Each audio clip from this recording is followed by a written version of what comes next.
So, I'd like to welcome you all today. We're talking about depression, its causes, its symptoms, and its management. At the very outset, what I'd like to say is that depression has many causes which are biological in nature, which are psychological, and which are social in nature. And today I am going to be focused primarily on the psychological and social factors. So, in its simplest form, depression is a mood disorder that is primarily linked to the feeling of persistent sadness over a long period of time. And it is something that affects the way you feel, the way you think, and the way you behave. So, in order to be able to recognize if you are beginning to get depressed, or if somebody around you is beginning to get depressed, it is really important that we recognize or understand what I call the four cornerstones of depression. The first aspect of depression is the feeling of loss of value of your own self. So, a plummeting or reducing self worth, lowered self esteem. There will be the feeling of, if we see this as a continuum, Kumar Israni, thank you for joining us. And yes, I will be talking about what are the signs we should watch out for if we think they're going into depression. I was just mentioning, Kumar, before you joined in, that there are four cornerstones that we should be aware of to be able to recognize if anyone is sinking into depression. And I was referring to the first one, which is the loss of value, the loss of self-worth, and self-esteem.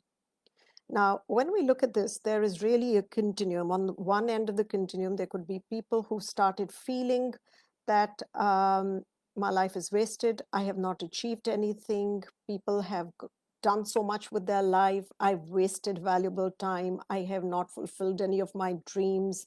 And there is a general sense of regret about what you have not achieved in life.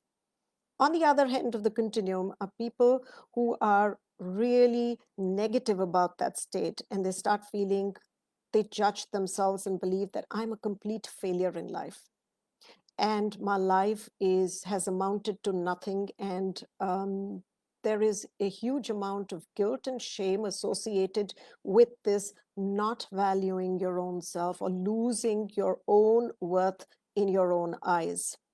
Now, there could be several reasons why this happens, and a lot of them could be linked to your history. Some of them could be linked to your expectations.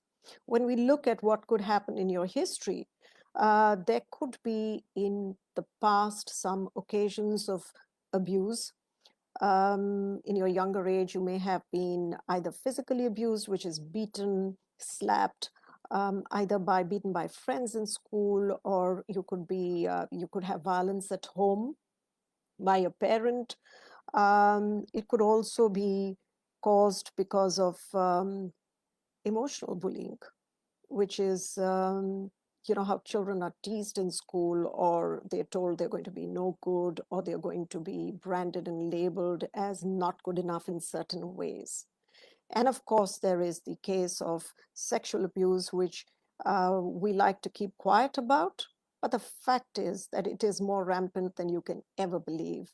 The number of people who reach out to me and we find that they have been, both boys and girls, abused in their childhood, and that can leave a really terrible impact on their self-worth, because somehow they start blaming themselves and they believe something must have been wrong with me that this happened to me. So, valuing yourself is directly linked to some abuse in your history. There's another very powerful reason, which is what I like to call oughtness or expectation. There is a certain expectation, and I find this very frequently in couples, that there is an expectation that my partner should look after me in some way or should be there for me in some way. And when those expectations, or what ought to happen, or my parents should have attended to me or brought me up or given me something in life which they have not been able to give me, then that expectation or that they ought to have done this creates a crippling effect on your psyche. And you start thinking that if they do not give me all these things, it means that they don't value me. And if they don't value me, then I can't value myself. So we can see how this whole thing about not valuing yourself could have multiple reasons associated with it. And so many regrets about things that you may have wanted to do and didn't do. Or also, we have cases where people have done terrible things in their own past and they so deeply regret them and feel so ashamed about them that they just don't want to value themselves anymore because they feel they deserve to be punished. All of these factors, which is the first primary factor that is going to trigger off your spiral down into depression, is not valuing yourself. This then leads to the second cornerstone, which is hopelessness or loss of control over life. There is this feeling that too much time has flown by, it's too late in the day, I can't go back and correct my errors, I cannot make up on the time that has been lost. And therefore, what's the point of life? I'm useless. Nothing is in my control right now. And that feeling of not being able to control then makes them abandon themselves because they think, what's the point? They write themselves off. And this is why it's very important to understand this, because a lot of time when you're dealing with someone who is depressive and you tell them, why can't you get your act together, be strong, be brave, we have to have this appreciation that someone who's struggling with guilt and shame, which can be really heavy, and someone who has given up on themselves cannot possibly have the drive or the energy or even the belief in themselves that they can possibly make right their life, which seems or appears so wrong. Then there is the third cornerstone. Because they feel that they are such a failure or they have really lived their life wrong, they tend to become extremely underconfident in social situations. And each time they are in a social situation, if they are poked or prodded or somebody laughs at them or even lightheartedly, they tend to become oversensitive. With many such repeated exposures, they will eventually start becoming sociophobic or wanting to avoid social contact. And as they get deeper into their negative mental state, it will spiral down again into a situation where they will want to isolate themselves. They'll start shutting themselves away. They will not want to show up for any kind of a social gathering or family gathering. And they'll make excuses to just be in isolation. So if somebody in your environment is beginning to isolate themselves very frequently, remains in their rooms, does not come out, wants to miss and avoid meals, then I think that is a reason for you to be really take notice of that.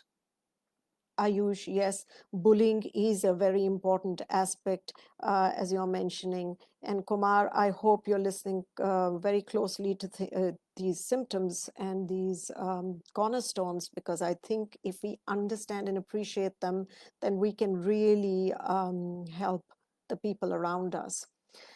This finally, if there is added to this isolation, if there is some sort of a active trigger in the environment. Now we have to understand this, that someone who's sinking into depression is not in a normal mental capacity or resilience.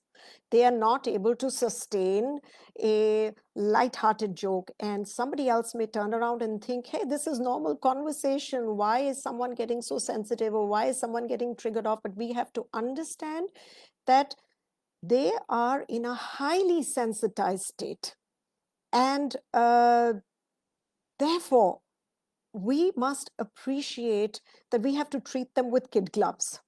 We have to treat them in a very gentle way. We have to understand that they may not be taking a joke as a joke. In fact, they may be taking taking the joke as an insult, as a personal insult, and therefore getting very hurt. So be very careful about people who are looking like they're isolating themselves. What we say to them, how we treat them, I think they deserve a compassion, they deserve a closer listening and more loving listening. And the fourth cornerstone, of course, is that over a period of time, when you stop believing in yourself, your desire or your will to live deteriorates dramatically. You start feeling very unsafe in the world. Every light um, prodding or every occasional comment, even like, why haven't you picked up your clothes, and your room is so messy, or something like that, can make them believe that they have committed a huge sin and they don't deserve to live.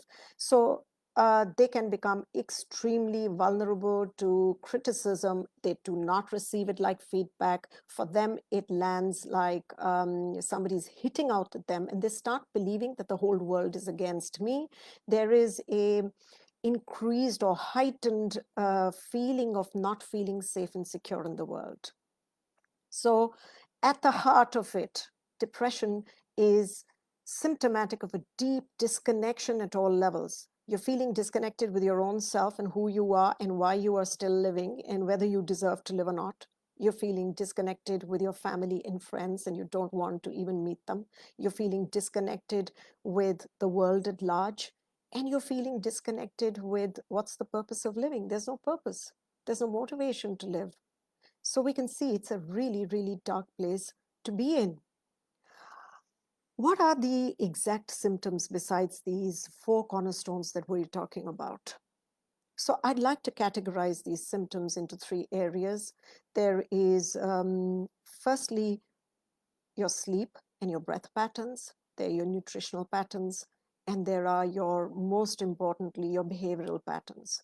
So when we look at sleep, we find that people who are sinking into depression, they will have a reversed sleep pattern. They start becoming insomniac. They can't fall asleep at night. Their mind will go into loops and loops of negative thinking or overthinking at night. And they may want to, they reach a stage where they actually can't fall asleep without taking a pill, a sleeping pill. And that is terrible because they're going to get addicted to that sleeping pill and not be able to sleep without it. But the fact is that nighttime brings on their worst fears, and they're battling with their own mind in the night. In the daytime, they fall asleep and like to sleep mostly into the day because they want to avoid social interface. So the way they escape that is sleep through the day, wake up through the night. They fight with themselves in the night and they want to avoid the fight with others in the daytime.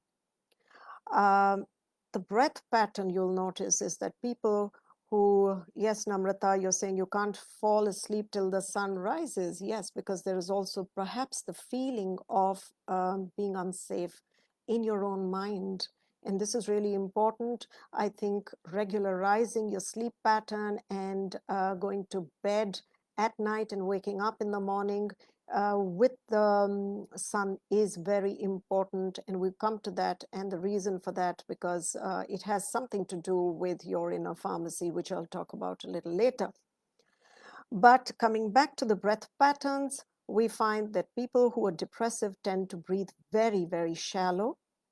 And it's the first thing that gets afflicted when they're having an episode or when they have an active trigger or a panic attack. You'll find that they almost can't breathe. And so for them, it is recommended to regularly practice abdominal breathing, really important. And if you're having or you can see yourself moving into a panic attack of that nature, the first thing that must be corrected is the breath pattern. Long, deep breaths, very, very important, because breathing has a direct impact on the brain function, on the thinking, on the brain chemistry, and we can immediately arrest going further down into that episode if we have taken care of the breath at that point in time. Yes, Isha is mentioning panic attacks, and you're absolutely right. When that comes on, the first thing to do is correct the breathing pattern. Just remember this one thing, and the breathing pattern: simple, long, deep breaths, or just get up and move, because the movement is going to alter the breath pattern. When we look at the dietary pattern, you'll find people who are getting depressive are not going to want to eat. So they'll lose their appetite, and they will go into, most of the times, not eating the kind of food or the food at the time when they need to eat. Their diet can drop dramatically, and they will go into binge eating. So when they start feeling extremely fearful inside, when there is panic arising, they are likely to go stuff themselves with everything that they shouldn't have. Mostly it'll be sugars, it'll be refined sugars, refined flours, chocolates, pastries, because actually it gives them a temporary high, but then it moves right back into the guilt psychosis.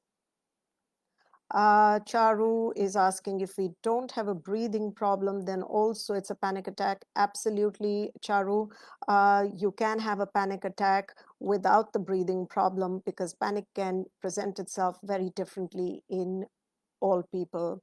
And all fearful thoughts are going to only make it worse. I will come to that in a bit. Um, Talking about dietary patterns, so we will notice if you have this tendency to binge eat and then feel guilty, you may even want to throw up after having binge eaten. And you can see this is, in a very symbolic way, this is a clear indication that you don't want to nourish yourself. You believe you don't deserve to be nourished. And when you do eat, then you're going to punish yourself by throwing it all up. So can we see, how can we connect this back to the symbolism of depression, disconnection from life, not wanting to live, not wanting to nourish yourself, and that is reflected in the eating patterns also. Whenever someone is mentioning that whenever they have negative and fearful thoughts, they feel nauseous, and that is precisely because that fear is wanting them to throw it all up. It's a symptom that is linked to the fearful thinking. Um, Coming specifically to the behavior patterns, and these are going to be most amplified. So you'll find at first people will get easily irritated. And that can be hard for people to understand, because that irritated behavior will be almost provocative for other people. But we have to just see, if those irritation spells are coming on very frequently, then that's the first sign of a mood disorder. People who are depressive, they will cry at the drop of a hat. Something that seems to be really small, it's the straw that breaks the camel's back kind of experiences you'll have. Something very, very small can actually trigger the crying bout or the crying spell. They will tend to isolate themselves. They will tend to sleep much longer hours. They don't want to come out of their beds. They like to stay on in their bed very often. They feel very empty on the inside. Nothing holds their interest. They don't want to engage in the regular everyday work, in the household work. They don't have any passions. They don't want to listen to music. They don't want to do anything. It feels like life is just not worth living, and they want to continue living in this dark place, which is in their heads and in their hearts. You know, if I were to give a metaphor to what depression really feels like, it is like termites attacking wood. At first, you won't even notice it. And finally, you begin to notice it only when the termite has eaten away large chunks of the wood and there is this feeling of emptiness inside. So we've got to be very careful, because we must notice that the termite has eaten away at our inside, or the depression is beginning to eat at our insides before it actually damages us that deeply. So this was talking about the symptoms. Now, what are the obstacles linked to seeking help? This is really important to understand, because mental health has been a huge taboo subject. It is only in the last 2 years, 2017 to be precise, when the UN actually put it right up there and said, okay, this is going to be priority for us, that the world started taking notice. And until that point in time, actually, it was treated like a bad word, because the word mental health has the word mental in it. And it is surprising that almost 70% of the people still think that mental means this person's mind is off, or this person is mad, or this person's, doesn't have a brain screwed on, or this person has lost it. Those kind of connotations are still very widespread. Whereas actually, if you check the dictionary meaning of mental, mental means related to the mind. And interestingly, if you look at the thesaurus for this word, you'll find the word mental is associated with words or synonyms like spiritual, psychic, clairvoyance, all the sort of words that will give you the feeling that mental health illness is linked to the soul. It is an issue of the soul, not an issue of the brain as is commonly understood. People think that, it's a brain disorder. No, it isn't. It's like saying that the content that is playing on your Netflix, that is a problem with the TV. It isn't. It's what is the content that you're watching on Netflix that's a problem. If you're watching a dark movie, the problem is not with your TV set. It's with the content in there. So similarly, it's what's going on inside your mind, what is going inside your feeling body, your mental body, in your emotional body that really causes the depression. It is not merely a dysfunction of your brain. What is the barrier in seeking help? Coming to that now, I feel the first biggest barrier is the lack of acceptance your own self. For the longest period of time, people turn around and say, no, this is not, I'm not depressed. Just recently, the other day, I was, speaking to some young IIT kids at the NGO, and their first response was, I'm not depressed, but I'm sad, I'm isolating myself, I don't want to talk to my family. And he reeled off all of the symptoms that I've just described to you. But his opening statement to me was, I'm not depressed. So you can imagine that that is your first big barrier. It's okay to be depressed. And the interesting thing is, every single human being goes through depression at some phase in their lives. It's not like any one of us is spared that experience. We go through it, we deal with it. So for some people, it's easier to address it and to self-regulate yourselves. For other people, it becomes far more severe and they need support. And both co-regulation and self-regulation are acceptable and perfectly fine. So if you're having frequent episodes when you're breaking down, if you're crying for no reasons, if there are days when you don't want to get out of your bed, if nothing interests you anymore in your life, if your body hurts, if you have all kinds of unexplained aches and pains and myalgias, and if your mind is constantly thinking terrible things about your own self, then please accept the possibility that you could be depressed. That is very, very important, because unless you accept it, you're not going to do anything about it. The second issue is, when you have this realization that I could be depressed and you decide to go to someone and ask for help. It could be a family, it could be a friend. This is a very critical stage, and I'd like to really call this one out to all our viewers today. If someone is coming to you, please be extremely sensitive, because how you manage this interface can really determine whether they're going to get worse or they are going to get better. What usually happens is, at the first exchange, people will tend to trivialize the issue and turn around and say, no big deal, aisa hota hai life mein, just get your act together, pull your socks up, it'll be fine. And that just makes them feel even more terrible about themselves, because they feel inadequate. They feel that, see, everybody else can deal with their problems. I can't even deal with my own problems. They feel terribly judged, and they're going to go back into the cornerstone of loss of value and feeling ashamed and guilty about it. So trivializing is going to harm them. We need to understand that. Then there is a second thing which is even more severe, which is actually sermonizing to them and turning around and saying that you've got to be strong, aise nahi hota hai, this is all wrong, the whole world goes through difficulties, why can't you deal with it? And we thought you could be able to deal with all problems, or man up, or men should be able to face this problem, or women face so many other problems, why can't you face these problems? That sermonizing is actually going to just break the person.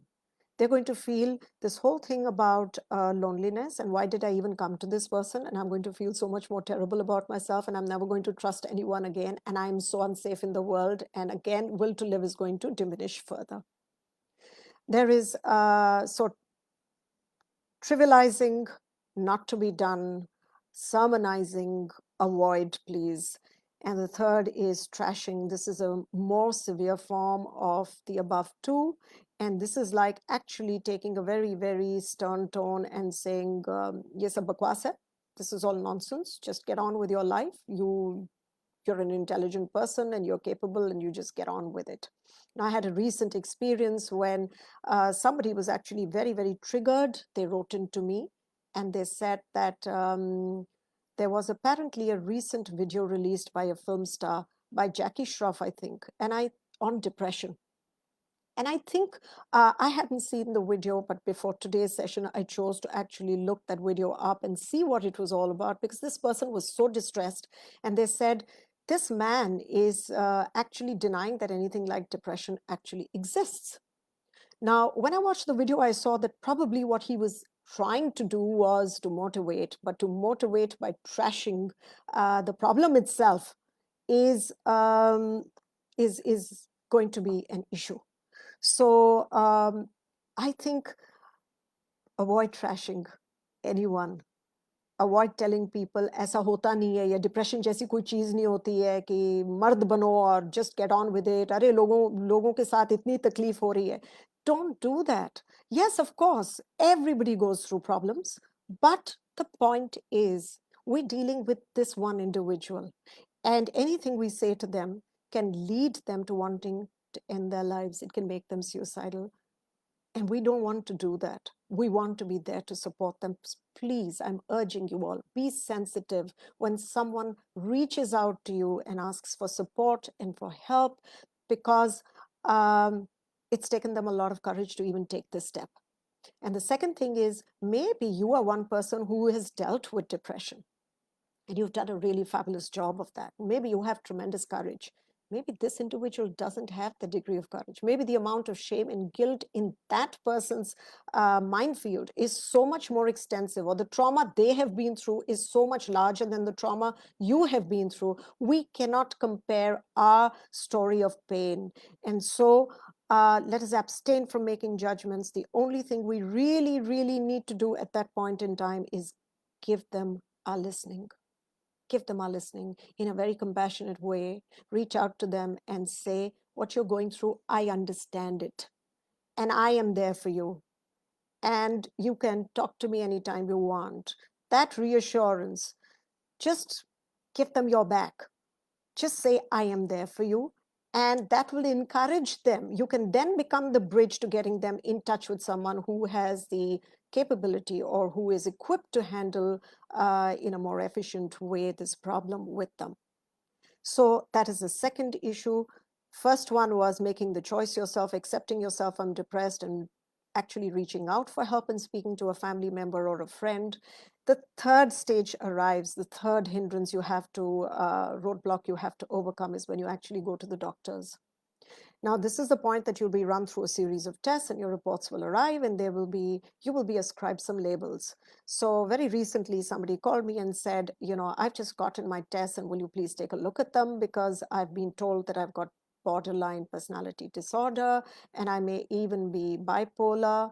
And she was so low when she spoke to me, because somehow that label itself tends to become sticky with people. It starts becoming their identity, and it is in their heads, it feels like, see, I always knew there was something wrong with me, and now it has been proved that I am bad or I am wrong or there is something seriously wrong with me. I'm not normal. And I'm not normal is just going to make it worse for them. It's not going to encourage them to get better. So it's the labels that are ascribed to people, they tend to become sometimes also the crutch. People who don't want to heal, they start telling themselves, see, meko to ye problem hai, so now I will have to live with it for the rest of my life. And I want to again call this out very loudly, that having depression does not mean that you have a disease that's going to stay with you for life. It isn't. It is if you deal with it effectively, if you practice the self-regulation that I'm going to be speaking about, there is no reason why you will not overcome it. It varies from person to person, what that duration or length of period is going to be, but you will definitely, definitely overcome it. So that is the labels that I was talking about. There is a second part, which is the medication. So when you're prescribed psychiatric meds to help heal the depression, it is very important for you to understand that these meds are not meant to be consumed for a long duration of time. A lot of people actually become dependent on the meds, thinking the meds are going to heal me. No, the meds are not going to cure your depression. The meds are going to support you while you cure your depression through your self-regulation. And by self-regulation, I mean controlling your own thoughts, your behaviors, and your emotions. So while you do that, to make it easier for you, to give you a soft landing, to allow you to be able to do it so that you're not feeling so terrible about yourself when you make that effort, you take those meds for a short period of time only. So please do not get hooked to the medication. And something that I've had very many people come back and tell me is that don't just take the meds, the very first prescription that's given to you. Often all of them say that at least have 2 consults before you decide which kind of meds to go on, because these medications, mental health medications, can have a lot of side effects. They should neither be started on your own, they should not be stopped on your own. Reaching back to your medical advisor is very important, because they have to be weaned off in a particular pattern, and your own orientation should be, I will take this only for a limited period of time till I get better. And that is a commitment that you must make with yourself. Don't make meds your crutch. The meds can only temporarily alter your brain chemistry. It cannot do brain plasticity. What is brain plasticity? Is changing the way you think. Because unless you change the way you think and your neurons start firing in a new way, you can keep taking the meds forever and you will never come out of your depression. So please note this. The last is, we've talked about these things, and it's only a normal and natural question, is what really is my view then on depression? And I ascribe to a very simple shamanic view, which is, for me, depression is when your heart has forgotten to sing and dance. That's it. And the last time I said this to someone, this lady was so joyful after that. And she said, you know what? After years, I feel hopeful that my life is going to be okay. So I'd really urge you all, please understand, depression is not a curse. Depression doesn't mean that you're going to be thrown into the vortex of darkness for the rest of your life. Depression is just this little phase you're experiencing when your heart is not singing. And we can help you put the song back. Just reach out, make the own decision yourself. This then brings me to the whole idea of self-regulation. What do you need to do to heal your depression, and how should you manage your depression? And the first thing I'm going to say is, the bravest thing you're going to do is to make that sankalpa, or that choice, very willfully, in a determined way, to say, I am taking responsibility to heal this depression because I don't want to live in this dark place. Please make that choice. And once you have made that choice, you then need to reach out and really do 3 things. The first is, get a buddy. Find a buddy. Who's a buddy? Is someone that you can enroll into co-regulating you, supporting you, because you're going to have your low days. You're going to have days when your determination is going to be very weak, when all the promises that you made to yourself about getting better are not going to hold up. They are those dark, dreary days, and that's when you need to reach out to your buddy, and your buddy needs to come in and really prop you up. What I tend to, when I act as a buddy to some of my clients, I have given them a simple rule, and which is that they need to, on WhatsApp, send me a red flag. It's an emoticon, just a red flag emoticon. And I know that on those days, they don't even want to message me. They don't want to reach out for help. And when I see a red flag, it could be 2 in the night. If I've gotten up to have a drink of water, I will reach out to them and I will talk to them. So the buddy needs to be available to these people in a very loving way, and to re-energize them, re-support them, recommit them to their endeavor in a proper way. The second is get someone who's a good listener. What do I mean by that is you need to talk, because when people are depressed, they tend to keep all of their dark feelings inside.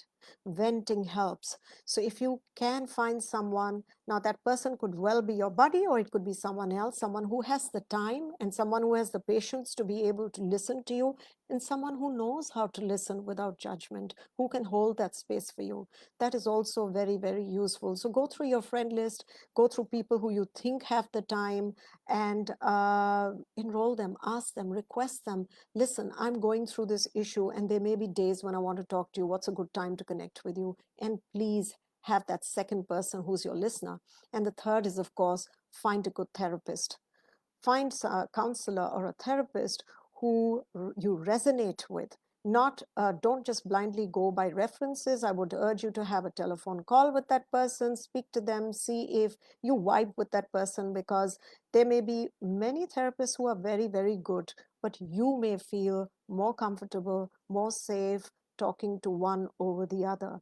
So it's not about, it's understood, the bottom line, that the therapist should be skilled, but there should also be some form of empathic resonance that you feel with your therapist.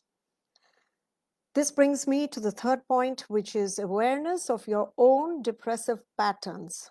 This is really important. You need to observe every time that you go through, because depression is cyclical. So every time you go through a cycle of depression, watch what happens, how it starts, how do you behave, what do you think, what are the symptoms, what are your behavior and thought patterns. Be acutely aware of this. Once you can observe that and witness that yourself, then it becomes easy for you to actually break that chain very effectively. That and awareness will allow you to not do. I'm going to call out what you should not do. Very important, do not isolate yourself. You really want to do it, but do not isolate yourself. The first thing that you need to break the pattern of is the continuous negative thoughts. And these are going to be self-deprecating, self-negating thoughts. I am so bad, I'm so horrible, my life sucks, I don't want to live. All of these thoughts you need to really brave up and stop. You need to break that chain somewhere, and which is why I'm saying don't isolate yourself, because if the tendency is to isolate yourself, then you are going to keep looping in those. That's your neurons are used to firing in that way. Your brain is already ingrained into that pattern of thinking. You're not going to be able to break it yourself. So please don't isolate. Reach out, talk to someone. Second thing is, do not consume dark stuff. What do I mean by that? When you are sinking into this depressive pattern, you will start suddenly wanting to listen to really sad music and sad songs. And I find people start consuming a lot of dark movies on Netflix. It makes you feel worse. Please abstain from consuming any dark information, which includes, incidentally, news about the pandemic, which includes news about war, which includes sad stories, people's tragic losses. You need to be careful about what you're putting into your mind. Remember, it's your mind that's hurting. Just like you wouldn't go and eat a heavy meal if you had a loose stomach or an upset stomach. Please don't go and put anything dark and heavy into your mind when you have an upset mind. Um, don't shut away your emotions. If you feel like crying, if there are a lot of emotions arising in you, then you need to work with those emotions. You need to acknowledge them. You may want to write them down and do empty mind writing on a piece of paper. I often prescribe to people that you can just write angry letters to God or whoever you believe is a power out there. Write those angry letters, vent your anger out, vent your frustration out, tear them up, destroy the letters, burn them, throw them. But in that moment, get those feelings out of your system. And of course, don't stay in bed, because trust me, for most people who are depressed, what they tell me is that even getting out of bed, brushing their teeth, and washing their face seems like a challenge. So, very, very important that you try and just crawl out of bed, because if you walk, if you move, that's the first thing that will alter your breath rate. And when your breath rate is altered, you will be able to break that negative thinking pattern. Without altering that breath rate, nothing is going to become possible. So please get out of bed and move. This then brings me to what you should do. And I like to call these the 4 Ps. The first is protection. So you need to feel safe and secure. When you are depressed, please don't meet people or practice self-preservation. Don't interact with people who trigger you off. If there's somebody who's just seeing their face is going to make you angry, and you can have those kind of relationships where just looking at their face can trigger you off, please don't engage with them. Please don't interact with them. Keep safe distance from such people. They may say something, you may say something which can turn ugly and which will hurt you. So please practice protection. Feel safe. Reach out and talk and engage only with the people where you feel understood, where you feel that they will be holding the space for you to heal, and that they have the compassion to be able to listen to you or to understand what you're going through. The second one is promotion. You need to, once you've been able to get over and break the negative thinking pattern, start thinking about the things, what gives me joy? Is there any purpose that I can anchor my desire to live in with? It could well be that you have a little child and you tell yourself, I want to live for this child. It could be a sibling. Today, I read a friend whose parents are really unwell and she's feeling very low, and she has a kid brother, huge age gap, and she said, well, I just want to live for him. So whatever you can anchor your purpose in, very important for you to start thinking of ways in which you can nurture your life and want to live for something or for someone, something that you can put ahead of your own grief, your own sadness, your own terrible feelings. Then we come to the third P, which I call passion. And this is, according to me, we all need, we've been talking about, we've heard about the emotional intelligence, we've heard about social intelligence. I think it's very, very important for us to consider happiness intelligence. What makes me happy? And it could be linked to a passion, it could be linked to a state. Does music make you happy? Then please practice music. Does gardening make you happy? Does what can you do that brings you joy? Does bringing a pet into the house make you happy? Whatever it is that you can find happiness in, it is very important for you to commit yourself to happiness intelligence. We all have it. Some of us have less of it. Some of us genetically have more of it. Obviously, if we are going through this period of depression at this point in time, my happiness intelligence is inactive or inert. And I need to set it on fire. I need to activate it. So even a simple coloring book or a mandala coloring book or doing some art, whatever, it's different strokes for different folks. And I'm not going to go into that because I think that's a question we all need to ask ourselves. For some people, it could be sitting over a drink and listening to Jagjit Singh ghazals, something as simple as that, but it makes them feel good about themselves. So whatever it is, just do it. Of course, if alcohol is going to trigger your depression and make it worse, then, because I just mentioned, don't listen to sad music, listen only to the happy ghazals or listen to happy film songs. What also helps is watching comedy films. It has been proven that if you sequentially watch comedy films, that really helps you get out of your depressive state, because I think it alters your mind, it makes you laugh, and that is useful too. The final P, the fourth P that I want to talk about is your inner pharmacy and activating your inner pharmacy. What do I mean by that? The body produces natural happy hormones, and there are 5 hormones that I think we can actively work with. I have defined an acronym for it. I call it DOSE G. The first one is dopamine. That's your reward chemical, and doing little things can actually make you happy. It's pretty similar to putting a post on Facebook and getting a like for it. You get a little kick, you get a dopamine high. So for someone who's depressed, if you can actually just get out of bed and brush your teeth, it's like, yay, I did this. Today morning is different. I've been able to brush my teeth today, or I've been able to wash my face and comb my hair. Or you can go one step further and actually dress up well. Little actions, break down your life into little doable acts, and that will start releasing dopamine in your body. The second hormone is oxytocin, which is your bonding hormone. And this is released when through contact and through touch. If you have someone in your vicinity that you can hug, then the 3-minute hug automatically releases oxytocin in your body. So if it's a partner, if it's a parent, please do that. If you have no one else's suggestion, you do have a pet, then you can really hug and hold your pets. And if you don't have either of those, then my suggestion is just this.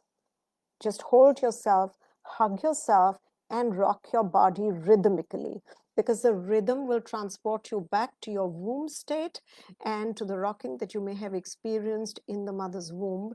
And that in itself will be able to activate your oxytocin.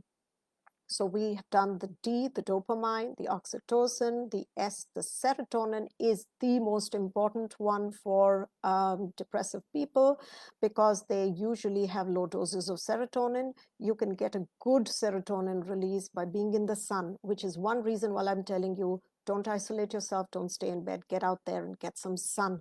That will automatically make you feel better.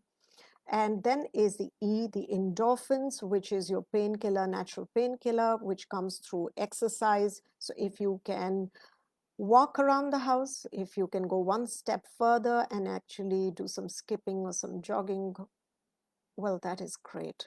And finally, you have G, which is GABA. GABA is your peaceful hormone.